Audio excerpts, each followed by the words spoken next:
ইসলামী দলগুলোর ঐক্যবদ্ধ আন্দোলনের মধ্য দিয়ে গোটা বাংলার তৌহিদি জনতা জেগে উঠেছে। ভারতবাদীর রাজনীতি আর বাংলার মাটিতে চলবে না। এবার বাংলার জমিন এদেশের সাধারণ মানুষের বিজয়ের মধ্য দিয়ে আল কোরআনের শাসন কায়েম হবে ইনশাআল্লাহ।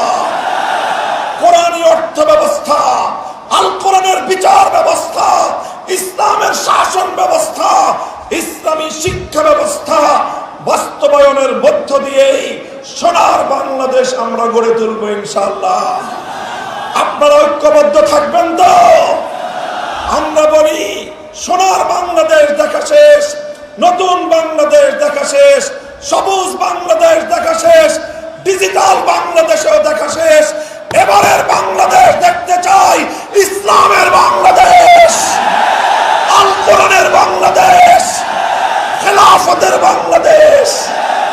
হাতে হাত রেখে টেকনাফ থেকে তেতুলিয়া সকল ষড়যন্ত্রের বিরুদ্ধে, চক্রান্তের বিরুদ্ধে, আধিপত্যবাদের বিরুদ্ধে আমরা ইস্পাত কঠিন জনতার যে ঐক্য গড়ে তুলেছি, জনতার বিজয়ের মধ্য দিয়েই ইনশাআল্লাহ চূড়ান্ত লক্ষ্যে পৌঁছবে।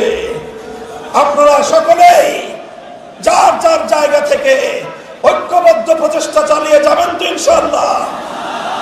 আজকের এই বিশাল গণসমুদ্রর গণসমাবেশ আল্লাহর রহমতে সাফল্যমণ্ডিত হয়েছে।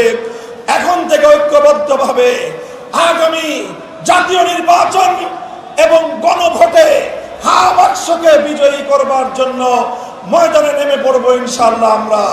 নাসরুম মিনাল্লাহি ওয়া ফাতহুন করিব ওয়া আখিরু দাওয়ানা আলহামদুলিল্লাহি রাব্বিল আলামিন। ওয়াসসালামু আলাইকুম ওয়া রাহমাতুল্লাহ।